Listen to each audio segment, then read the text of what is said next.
حضرت جابر رضی اللہ عنہ بیان کرتے ہیں کہ ہم رسول اللہ صلی اللہ علیہ وسلم کے ساتھ سفر میں تھے۔ جب بارش ہونے لگی تو آپ صلی اللہ علیہ وسلم نے فرمایا، تم میں سے جس کا دل چاہے اپنی قیام گاہ میں نماز پڑھ لے۔ عبداللہ بن حارث بیان کرتے ہیں کہ بارش والے دن حضرت عبداللہ بن عباس رضی اللہ عنہ نے اپنے مؤذن سے فرمایا، جب تم اشہد ان لا الہ الا اللہ اشہد ان محمد الرسول اللہ کہہ چکو تو حی علی الصلاۃ کی جگہ صلو فی بیوتکم یعنی اپنے اپنے گھروں میں نماز پڑھ لو کہنا۔ لوگوں کو یہ بات نہیں معلوم ہوئی تو آپ نے فرمایا، تم اس پر تعجب کرتے ہو؟ یہ کلمات انہوں نے کہے ہیں جو مجھ سے بہتر تھے۔ ہر چند کے جماعت سے نماز پڑھنا سنت موقدہ ہے، لیکن میں اس بات کو ناپسند کرتا ہوں کہ تم کیچڑ اور پھسلن میں چل کر جاؤ۔ عبداللہ بن حارث بیان کرتے ہیں کہ حضرت عبداللہ بن عباس رضی اللہ عنہ نے کیچڑ اور پانی والے دن میں تقریر کی۔ اس حدیث میں جماعت کا ذکر نہیں ہے جیسا کہ ابن عالیہ کی روایت میں ہے، اور یہ ہے کہ حضرت ابن عباس نے فرمایا کہ مجھ سے بہتر یعنی نبی صلی اللہ علیہ وسلم نے یہ کام کیا ہے۔ ایک اور سند سے بھی ایسی ہی روایت منقول ہے اور اس نے نبی صلی اللہ علیہ وسلم کا ذکر نہیں کیا۔ عبداللہ بن حارث بیان کرتے ہیں کہ حضرت ابن عباس رضی اللہ عنہ کے مؤذن نے جمعے کے دن جب بارش ہو رہی تھی اذان دی، اور حضرت ابن عباس نے کہا کہ میں اس بات کو ناپسند کرتا ہوں کہ تم کیچڑ اور پانی میں چلو۔ عبداللہ بن عباس سے کچھ لفظی تغیر کے ساتھ حسب سابق روایت منقول ہے۔ عبداللہ بن حارث بیان کرتے ہیں کہ حضرت ابن عباس نے جمعہ کے دن بارش میں اپنے مؤذن کو حکم دیا۔ باقی حدیث حسب سابق ہے۔ سفر میں سواری پر نماز پڑھنے کا جواز۔ حضرت عبداللہ بن عمر رضی اللہ عنہ بیان کرتے ہیں کہ رسول اللہ صلی اللہ علیہ وسلم اپنی اونٹنی پر نفل نماز پڑھا کرتے تھے، خواہ اونٹنی کا منہ کسی طرف ہوتا۔ حضرت عبداللہ بن عمر رضی اللہ عنہ بیان کرتے ہیں کہ رسول اللہ صلی اللہ علیہ وسلم اپنی سواری پر نماز پڑھا کرتے تھے، خواہ اونٹنی کا منہ کسی طرف ہوتا۔ حضرت عبداللہ بن عمر رضی اللہ عنہ بیان کرتے ہیں کہ رسول اللہ صلی اللہ علیہ وسلم نے اپنی سواری پر نماز پڑھی، خواہ اس کا منہ کسی طرف ہو، درآں حالانکہ آپ مکہ سے مدینے کی طرف جا رہے تھے۔ اسی موقع پر یہ آیت نازل ہوئی جس کا ترجمہ ہے، تم جس طرف منہ کرو گے اللہ ہی کی ذات ہے۔ ایک اور سند سے بھی یہ روایت منقول ہے۔ حضرت عبداللہ بن عمر رضی اللہ عنہ بیان کرتے ہیں کہ رسول اللہ صلی اللہ علیہ وسلم دراز گوش پر نماز پڑھ رہے تھے، درآں حالانکہ آپ کا منہ خیبر کی طرف تھا۔ سعید بن یسار بیان کرتے ہیں کہ میں حضرت عبداللہ بن عمر رضی اللہ عنہ کے ساتھ مکہ مکرمہ کے راستے پر جا رہا تھا۔ جب فجر طلوع ہونے کا خدشہ ہوا تو میں نے سواری سے اتر کر وتر پڑھے اور پھر ان سے جا ملا۔ حضرت ابن عمر نے مجھ سے پوچھا، کہاں گئے تھے؟ میں نے کہا، طلوع فجر کے خوف سے وتر پڑھے ہیں۔ حضرت ابن عمر نے کہا، کیا تمہارے لیے رسول اللہ صلی اللہ علیہ وسلم کی زندگی میں نمونہ نہیں ہے؟ میں نے کہا، بخدا کیوں نہیں؟ تب حضرت عمر نے کہا، رسول اللہ صلی اللہ علیہ وسلم اونٹ پر وتر کی نماز پڑھا کرتے تھے۔ حضرت عبداللہ بن عمر رضی اللہ عنہ بیان کرتے ہیں کہ رسول اللہ صلی اللہ علیہ وسلم اپنی سواری پر نماز پڑھتے تھے، خواہ اس کا منہ کسی طرف ہو۔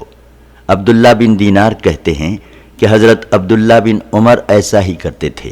حضرت عبداللہ بن عمر رضی اللہ عنہ بیان کرتے ہیں کہ رسول اللہ صلی اللہ علیہ وسلم سواری پر وتر پڑھا کرتے تھے۔ حضرت عبداللہ بن عمر رضی اللہ عنہ بیان کرتے ہیں کہ رسول اللہ صلی اللہ علیہ وسلم سواری پر نفل پڑھا کرتے تھے، خواہ اس کا منہ کسی طرف ہو۔ اسی سواری پر وتر پڑھتے تھے مگر فرض نماز اس پر نہیں پڑھتے تھے۔ حضرت عامر بن ربیعہ بیان کرتے ہیں کہ میں نے دیکھا کہ رسول اللہ صلی اللہ علیہ وسلم سفر میں رات کو اپنی سواری پر نفل پڑھا کرتے تھے، خواہ سواری کا منہ کسی طرف ہو۔ انس بن سیرین بیان کرتے ہیں کہ حضرت انس بن مالک رضی اللہ عنہ جب شام سے آئے تو عین التمر کے مقام پر ہم نے ان سے ملاقات کی۔ میں نے دیکھا کہ وہ دراز گوش پر نماز پڑھ رہے تھے اور اس کا منہ اس جانب تھا۔ حمام کہتے ہیں کہ اس کا منہ قبلے کی بائیں جانب تھا۔ میں نے ان سے کہا کہ آپ قبلے کو چھوڑ کے دوسری جانب منہ کر کے نماز پڑھ رہے تھے۔ انہوں نے کہا اگر میں نے رسول اللہ صلی اللہ علیہ وسلم کو ایسا کرتے ہوئے نہ دیکھا ہوتا تو کبھی نہ کرتا۔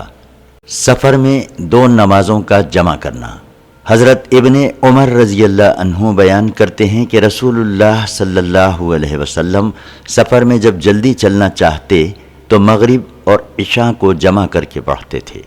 نافع بیان کرتے ہیں کہ حضرت عبداللہ بن عمر رضی اللہ عنہ کو سفر میں جب جلد جانا مقصود ہوتا تو غروب شفق کے بعد مغرب اور عشاء کو جمع کر کے پڑھتے تھے اور کہتے تھے رسول اللہ صلی اللہ علیہ وسلم کو بھی جب جلدی جانا مقصود ہوتا تھا تو مغرب اور عشاء کی نمازوں کو جمع کر کے پڑھتے تھے۔ سالم کے والد حضرت ابن عمر رضی اللہ عنہ بیان کرتے ہیں کہ میں نے دیکھا کہ رسول اللہ صلی اللہ علیہ وسلم کو جب جلد جانا مقصود ہوتا تو مغرب اور عشاء کو جمع کر کے پڑھتے۔ سالم کے والد حضرت ابن عمر رضی اللہ عنہ بیان کرتے ہیں کہ میں نے دیکھا کہ رسول اللہ صلی اللہ علیہ وسلم کو سفر میں جب جلد جانا مطلوب ہوتا تو مغرب کی نماز کو مؤخر کر کے عشاء کے ساتھ جمع کر کے پڑھتے تھے۔ حضرت انس رضی اللہ عنہ بیان کرتے ہیں کہ رسول اللہ صلی اللہ علیہ وسلم جب زوال آفتاب سے پہلے سفر کرتے تو ظہر کی نماز کو عصر تک مؤخر فرماتے، پھر سواری سے اتر کر دونوں نمازوں کو جمع کر کے پڑھتے، اور اگر آپ کی روانگی سے پہلے زوال آفتاب ہو جاتا تو روانگی سے پہلے ظہر کی نماز پڑھتے تھے۔ حضرت انس رضی اللہ عنہ بیان کرتے ہیں کہ رسول اللہ صلی اللہ علیہ وسلم جب سفر میں دو نمازوں کو جمع کرنے کا ارادہ فرماتے تو ظہر میں اتنی تاخیر کرتے کہ عصر کا اول وقت آ جاتا، پھر آپ صلی اللہ علیہ وسلم دونوں نمازوں کو جمع کرتے تھے۔ حضرت انس رضی اللہ عنہ بیان کرتے ہیں کہ جب رسول اللہ صلی اللہ علیہ وسلم کو سفر میں جلدی جانا مطلوب ہوتا تھا تو ظہر کو عصر کے اول وقت تک مؤخر کرتے اور دو نمازوں کو جمع کرتے اور شفق غائب ہونے تک مغرب کو مؤخر کرتے، پھر اسے اور عشاء کو جمع کر کے پڑھتے تھے۔ مقیم کا دو نمازوں کو اکٹھا پڑھنے کا بیان۔ حضرت ابن عباس رضی اللہ عنہ بیان کرتے ہیں کہ رسول اللہ صلی اللہ علیہ وسلم نے بغیر خوف اور سفر کے ظہر اور عصر اور مغرب اور عشاء کو جمع کر کے پڑھا۔ حضرت ابن عباس رضی اللہ عنہ بیان کرتے ہیں کہ رسول اللہ صلی اللہ علیہ وسلم نے مدینہ میں بغیر خوف اور سفر کے ظہر اور عصر کو جمع کر کے پڑھا۔ ابو زبیر کہتے ہیں کہ میں نے سعید سے پوچھا کہ رسول اللہ صلی اللہ علیہ وسلم نے ایسا کیوں کیا تھا؟ انہوں نے کہا کہ میں نے حضرت ابن عباس رضی اللہ عنہ سے یہی سوال کیا تھا، تو انہوں نے فرمایا تاکہ آپ کی امت کسی دشواری میں نہ مبتلا ہو۔ سعید بن جبیر کہتے ہیں کہ حضرت ابن عباس رضی اللہ عنہ نے بیان فرمایا کہ رسول اللہ صلی اللہ علیہ وسلم نے غزوہ تبوک کے سفر میں دو نمازوں کو جمع فرمایا اور ظہر اور عصر اور مغرب اور عشاء کو جمع کر کے پڑھا۔ سعید کہتے ہیں کہ میں نے حضرت ابن عباس سے پوچھا کہ حضور نے ایسا کیوں کیا تھا، تو انہوں نے کہا کہ تاکہ آپ کی امت دشواری میں نہ پڑے۔ حضرت معاذ رضی اللہ عنہ بیان کرتے ہیں کہ ہم رسول اللہ صلی اللہ علیہ وسلم کے ساتھ غزوہ تبوک میں گئے تو آپ صلی اللہ علیہ وسلم ظہر اور عصر اور مغرب اور عشاء کو جمع کر کے پڑھتے تھے۔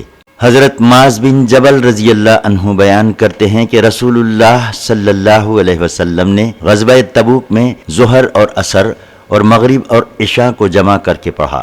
عامر راوی حدیث نے پوچھا حضور صلی اللہ علیہ وسلم نے ایسا کیوں کیا تھا؟ حضرت معاذ نے کہا تاکہ آپ صلی اللہ علیہ وسلم کی امت دشواری میں نہ پڑے۔ حضرت ابن عباس رضی اللہ عنہ بیان کرتے ہیں کہ رسول اللہ صلی اللہ علیہ وسلم نے مدینہ منورہ میں بغیر خوف اور سفر کے ظہر اور عصر اور مغرب اور عشاء کو جمع کر کے پڑھا۔ وکی کی روایت میں ہے کہ میں نے حضرت ابن عباس رضی اللہ عنہ سے پوچھا کہ حضور نے ایسا کیوں کیا تھا؟ انہوں نے کہا کہ تاکہ آپ صلی اللہ علیہ وسلم کی امت دشواری میں نہ پڑے۔ ابو معاویہ کی روایت میں ہے کہ حضرت ابن عباس سے پوچھا گیا کہ اس سے آپ صلی اللہ علیہ وسلم کا کیا ارادہ تھا؟ حضرت ابن عباس نے کہا تاکہ آپ صلی اللہ علیہ وسلم کی امت دشواری میں نہ پڑے۔ حضرت ابن عباس رضی اللہ عنہ بیان کرتے ہیں کہ میں نے رسول اللہ صلی اللہ علیہ وسلم کے ساتھ 8 رکعتیں ظہر و عصر اور 7 رکعتیں مغرب اور عشاء اکٹھی پڑھی ہیں۔ راوی کہتے ہیں کہ میں نے کہا اے ابو صعصع، میرا گمان ہے کہ آپ نے ظہر کو مؤخر اور عصر کو مقدم کیا تھا اور مغرب کو مؤخر اور عشاء کو مقدم کیا تھا۔ ابو صعصع نے کہا میرا بھی یہی گمان ہے۔ حضرت ابن عباس رضی اللہ عنہ بیان کرتے ہیں کہ رسول اللہ صلی اللہ علیہ وسلم نے مدینہ میں 7 اور 8 یعنی ظہر اور عصر اور مغرب اور عشاء اکٹھی پڑھی۔ عبداللہ بن شقیق بیان کرتے ہیں کہ ایک دن عصر کے بعد حضرت ابن عباس نے تقریر کی حتیٰ کہ سورج غروب ہو گیا اور ستارے نکل آئے۔ لوگ کہنے لگے نماز نماز۔ پھر بنو تمیم کا ایک شخص آیا، وہ بالکل خاموش نہ ہوتا تھا اور نماز نماز کہے جاتا تھا۔ حضرت ابن عباس رضی اللہ عنہ نے فرمایا تیری ماں مر جائے، تو مجھے سنت سکھلائے گا؟ پھر فرمایا کہ میں نے رسول اللہ صلی اللہ علیہ وسلم کو دیکھا ہے، آپ صلی اللہ علیہ وسلم ظہر اور عصر اور مغرب اور عشاء کو جمع کر کے پڑھتے تھے۔ عبداللہ بن شقیق کہتے ہیں کہ یہ بات مجھے کھٹک رہی تھی، میں نے جا کر حضرت ابو ہریرہ رضی اللہ عنہ سے یہ مسئلہ دریافت کیا تو انہوں نے حضرت ابن عباس کی حدیث کی تصدیق کر دی۔ عبداللہ بن شقیق عقیلی کہتے ہیں کہ ایک شخص نے حضرت ابن عباس رضی اللہ عنہ سے کہا نماز نماز، وہ خاموش رہے۔ اس نے پھر کہا نماز، آپ خاموش رہے۔ اس نے 3 بار کہا نماز تو آپ چپ رہے۔ پھر فرمایا تیری ماں مر جائے، کیا تو مجھے نماز کی تعلیم دے گا؟ ہم رسول اللہ صلی اللہ علیہ وسلم کے عہد میں 2 نمازوں کو جمع کر کے پڑھتے تھے، نماز کے بعد دائیں بائیں پھرنے کا جواز۔ حضرت عبداللہ بن مسعود رضی اللہ عنہ فرماتے ہیں کہ تم میں سے کوئی شخص اپنی ذات کو شیطان کا جز نہ بنا دے اور یہ نہ گمان کرے کہ نماز کے بعد دائیں طرف ہی پھرا جاتا ہے۔ میں نے بہت دفعہ رسول اللہ صلی اللہ علیہ وسلم کو بائیں جانب پھرتے بھی دیکھا ہے۔ ایک اور سند سے بھی یہ روایت منقول ہے۔ سدی کہتے ہیں کہ میں نے حضرت انس رضی اللہ عنہ سے دریافت کیا کہ میں نماز پڑھنے کے بعد کس طرف پھروں، دائیں طرف یا بائیں طرف؟ حضرت انس نے کہا کہ میں نے زیادہ تر رسول اللہ صلی اللہ علیہ وسلم کو دائیں جانب پھرتے دیکھا ہے۔ سدی کہتے ہیں کہ حضرت انس رضی اللہ عنہ نے بیان کیا کہ رسول اللہ صلی اللہ علیہ وسلم دائیں طرف پھرا کرتے تھے۔ امام کے دائیں طرف کھڑے ہونے کا استحباب۔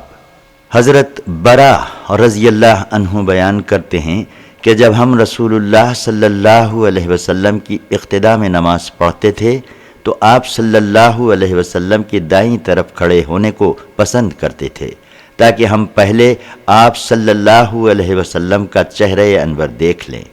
حضرت برا کہتے ہیں کہ میں نے سنا آپ صلی اللہ علیہ وسلم فرما رہے تھے اے اللہ حشر کے دن مجھے اپنے عذاب سے محفوظ رکھنا۔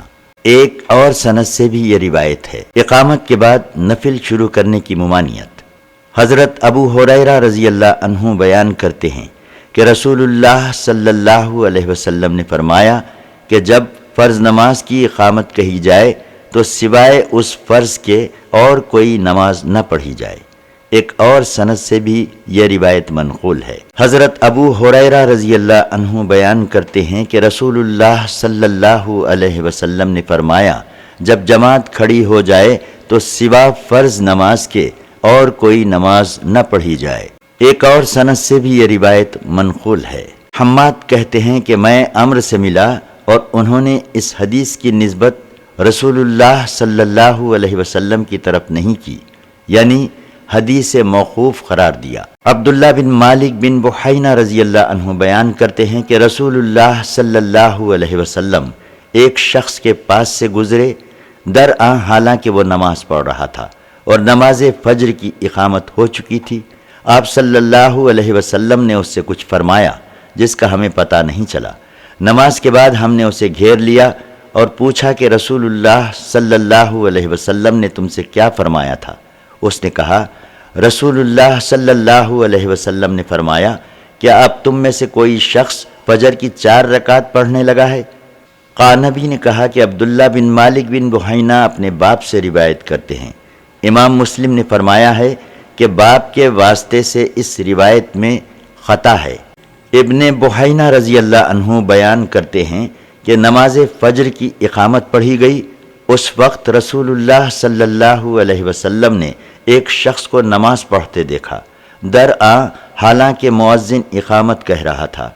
آپ صلی اللہ علیہ وسلم نے فرمایا، کیا تم صبح کی نماز 4 رکعت پڑھتے ہو؟ عبداللہ بن سرجس رضی اللہ عنہ بیان کرتے ہیں کہ ایک شخص مسجد میں آیا، درآں حالانکہ رسول اللہ صلی اللہ علیہ وسلم نماز فجر پڑھ رہے تھے۔ اس شخص نے مسجد کے ایک کونے میں 2 رکعت سنتیں پڑھیں، پھر رسول اللہ صلی اللہ علیہ وسلم کی اقتداء میں جماعت میں شریک ہو گیا۔ رسول اللہ صلی اللہ علیہ وسلم نے سلام پھیرنے کے بعد فرمایا، اے شخص، تم نے کون سی نماز کو فرض قرار دیا ہے؟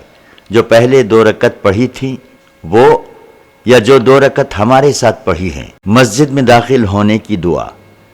حضرت ابو حمید رضی اللہ عنہ بیان کرتے ہیں کہ رسول اللہ صلی اللہ علیہ وسلم نے فرمایا، جب تم میں سے کوئی شخص مسجد میں داخل ہو تو یہ دعا پڑھے، جس کا ترجمہ ہے، اے اللہ میرے لیے اپنی رحمت کے دروازے کھول دے، اور جب مسجد سے باہر آئے تو کہے، جس کا ترجمہ ہے، اے اللہ میں تیرے فضل سے سوال کرتا ہوں۔ ایک اور سند سے بھی یہ روایت منقول ہے۔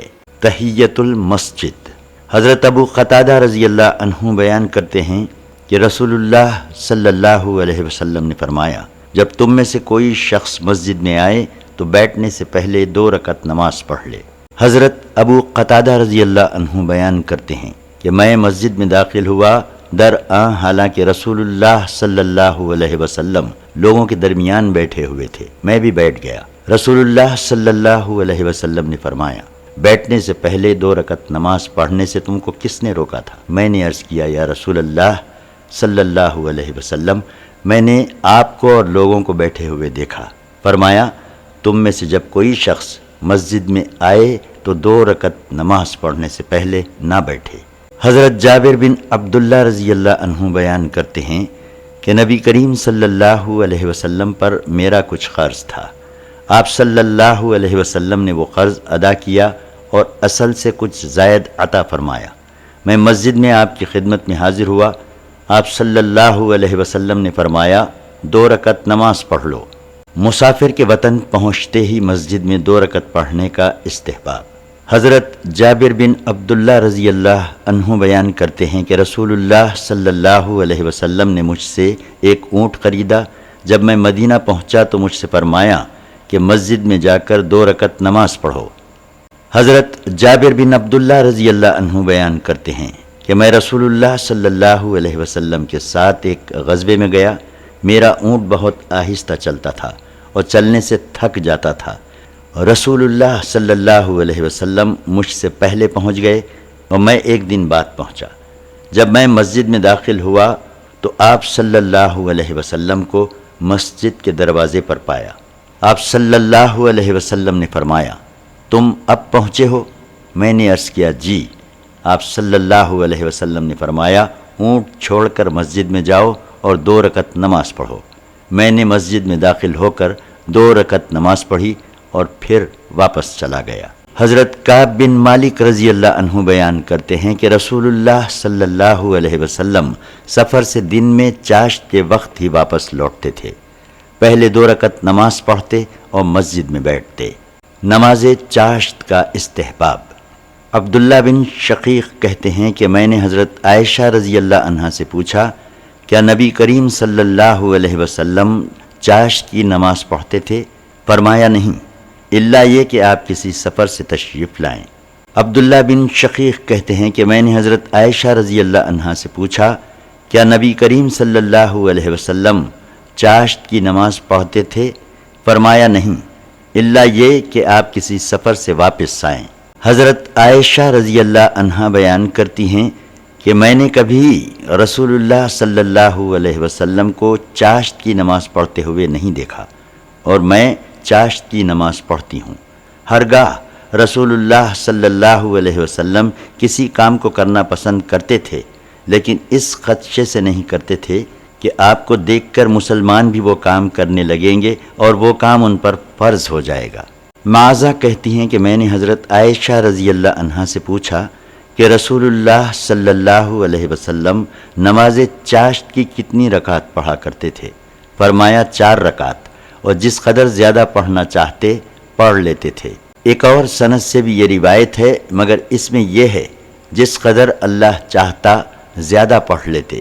حضرت عائشہ رضی اللہ عنہا بیان کرتی ہیں کہ رسول اللہ صلی اللہ علیہ وسلم چاشت کی 4 رکعت پڑھتے تھے اور اللہ تعالیٰ جس قدر زیادہ چاہتا اتنی پڑھ لیتے تھے۔ ایک اور سند سے بھی یہ روایت منقول ہے۔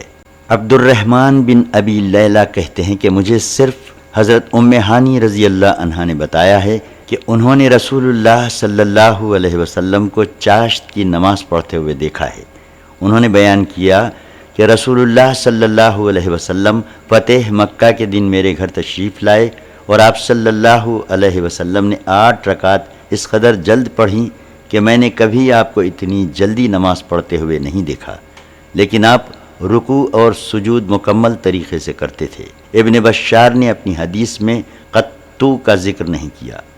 عبداللہ بن حارث کہتے ہیں کہ مجھے اس بات کی زبردست خواہش تھی کہ کوئی شخص مجھے یہ بتائے کہ رسول اللہ صلی اللہ علیہ وسلم چاشت کی نماز کس طرح پڑھتے تھے، لیکن مجھے صرف حضرت ام ہانی بنت ابی طالب رضی اللہ عنہا نے اس بات کی خبر دی اور بیان کیا کہ رسول اللہ صلی اللہ علیہ وسلم فتح مکہ کے روز دن چڑھنے کے بعد آئے اور کپڑا لا کر پردہ کیا گیا، پھر آپ صلی اللہ علیہ وسلم نے غسل کے بعد 8 رکعت پڑھی۔ میں یہ نہیں کہہ سکتی کہ اس میں آپ صلی اللہ علیہ وسلم نے قیام زیادہ لمبا کیا تھا یا رکوع زیادہ لمبا کیا تھا یا سجود، کیونکہ تمام ارکان برابر تھے، اور اس سے پہلے اور بعد میں نے آپ صلی اللہ علیہ وسلم کو کبھی چاشت کی نماز پڑھتے نہیں دیکھا۔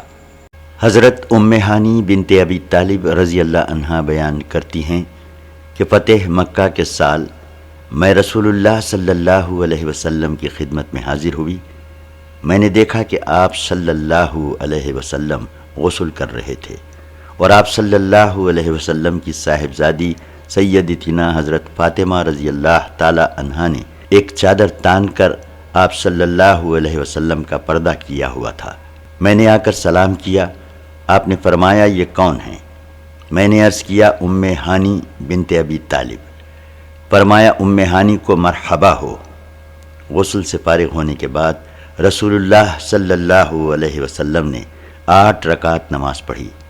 درآں حالانکہ آپ صلی اللہ علیہ وسلم ایک کپڑے میں لپٹے ہوئے تھے۔ جب آپ صلی اللہ علیہ وسلم نماز سے فارغ ہو گئے تو میں نے عرض کیا میرے ماجائے علی بن نبی طالب ایک ایسے شخص کو قتل کرنے والے ہیں جس کو میں پناہ دے چکی ہوں، اور وہ فلاں بن حبیرہ ہے۔ رسول اللہ صلی اللہ علیہ وسلم نے فرمایا اے ام ہانی، جس کو تم نے پناہ دی اس کو ہم نے پناہ دی۔ حضرت ام ہانی رضی اللہ عنہا بیان کرتی ہیں کہ یہ نماز چاشت کی نماز تھی۔ حضرت ام ہانی رضی اللہ عنہا بیان کرتی ہیں کہ رسول اللہ صلی اللہ علیہ وسلم نے فتح مکہ کے دن ان کے گھر 8 رکعت نماز پڑھی۔ درآں حالانکہ آپ صلی اللہ علیہ وسلم نے اپنے گرد ایک کپڑا لپیٹ رکھا تھا جس کی دونوں طرفیں مخالف جانب تھی۔ حضرت ابو ذر رضی اللہ عنہ بیان کرتے ہیں کہ نبی کریم صلی اللہ علیہ وسلم نے فرمایا جب کوئی شخص صبح اٹھتا ہے تو اس کے ہر جوڑ پر صدقہ واجب ہوتا ہے، اور اس کا ایک بار سبحان اللہ کہہ دینا صدقہ ہے، ایک بار الحمدللہ کہہ دینا صدقہ ہے، ایک بار لا الہ الا اللہ کہہ دینا صدقہ ہے، ایک بار اللہ اکبر کہہ دینا صدقہ ہے، کسی شخص کو نیکی کا حکم دینا صدقہ ہے، کسی کو برائی سے روک دینا صدقہ ہے، اور چاشت کی نماز پڑھ لینا ان تمام امور سے کفایت کر جاتا ہے۔ حضرت ابو ہریرہ رضی اللہ عنہ بیان کرتے ہیں کہ میرے خلیل نے مجھے 3 چیزوں کی وصیت کی، ہر ماہ 3 روزے رکھنے کی، 2 رکعت نماز چاشت کی، اور سونے سے پہلے وتر پڑھنے کی۔ ایک اور سند سے بھی یہ روایت منقول ہے۔ ایک اور سند سے بھی یہ روایت ہے جس میں یہ ہے کہ حضرت ابو ہریرہ رضی اللہ عنہ نے کہا میرے خلیل ابو قاسم صلی اللہ علیہ وسلم نے مجھے 3 چیزوں کی وصیت کی ہے۔ حضرت ابو درداء اور رضی اللہ عنہ بیان کرتے ہیں کہ میرے حبیب صلی اللہ علیہ وسلم نے مجھے ایسی 3 چیزوں کی وصیت کی ہے جس کو میں تا حیات نہیں چھوڑوں گا۔ ہر ماہ 3 روزے، چاشت کی نماز اور سونے سے پہلے وتر پڑھنا، سنت فجر کا استحباب اور تاکید۔ حضرت ام المومنین حفصہ رضی اللہ عنہا بیان کرتی ہیں کہ جب مؤذن اذان دے کر خاموش ہو جاتا ہے اور فجر ظاہر ہو جاتی، اس وقت رسول اللہ صلی اللہ علیہ وسلم اقامت سے پہلے 2 رکعت سنت فجر مختصر طریقے پر پڑھتے۔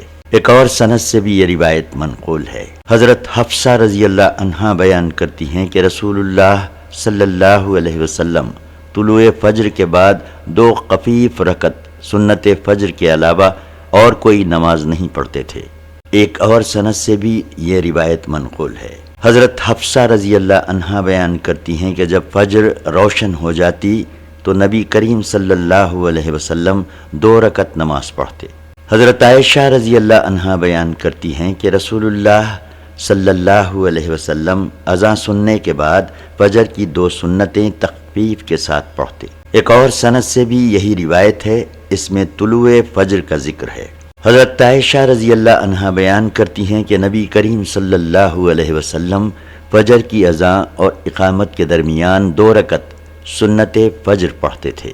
حضرت عائشہ رضی اللہ عنہا بیان کرتی ہیں کہ رسول اللہ صلی اللہ علیہ وسلم 2 رکعت سنت فجر اس قدر تخفیف کے ساتھ پڑھتے تھے کہ میں دل میں سوچتی تھی پتہ نہیں آپ صلی اللہ علیہ وسلم نے سورہ فاتحہ پڑھی بھی ہے یا نہیں۔ حضرت عائشہ رضی اللہ عنہا بیان کرتی ہیں کہ رسول اللہ صلی اللہ علیہ وسلم طلوع فجر کے بعد 2 رکعت سنت فجر پڑھتے اور میں سوچتی کہ کیا آپ صلی اللہ علیہ وسلم نے ان میں سورہ فاتحہ پڑھی ہوگی۔ حضرت عائشہ رضی اللہ عنہا بیان کرتی ہیں کہ رسول اللہ صلی اللہ علیہ وسلم سنت فجر سے زیادہ کسی نفل کی حفاظت اور التزام نہیں کرتے تھے۔ حضرت عائشہ رضی اللہ عنہا بیان کرتی ہیں کہ میں نے رسول اللہ صلی اللہ علیہ وسلم کو کوئی نفل اس قدر سرت کے ساتھ پڑھتے نہیں دیکھا جس قدر سرت کے ساتھ آپ صلی اللہ علیہ وسلم سنت فجر پڑھتے تھے۔ حضرت عائشہ رضی اللہ عنہا بیان کرتی ہیں کہ رسول اللہ صلی اللہ علیہ وسلم نے فرمایا، سنت فجر پڑھنا دنیا و ما فیہا سے بہتر ہے۔ حضرت عائشہ رضی اللہ عنہا بیان کرتی ہیں کہ رسول اللہ صلی اللہ علیہ وسلم نے فرمایا، طلوع فجر کے بعد 2 رکعت سنت فجر پڑھنا میرے نزدیک تمام دنیا سے زیادہ بہتر ہے۔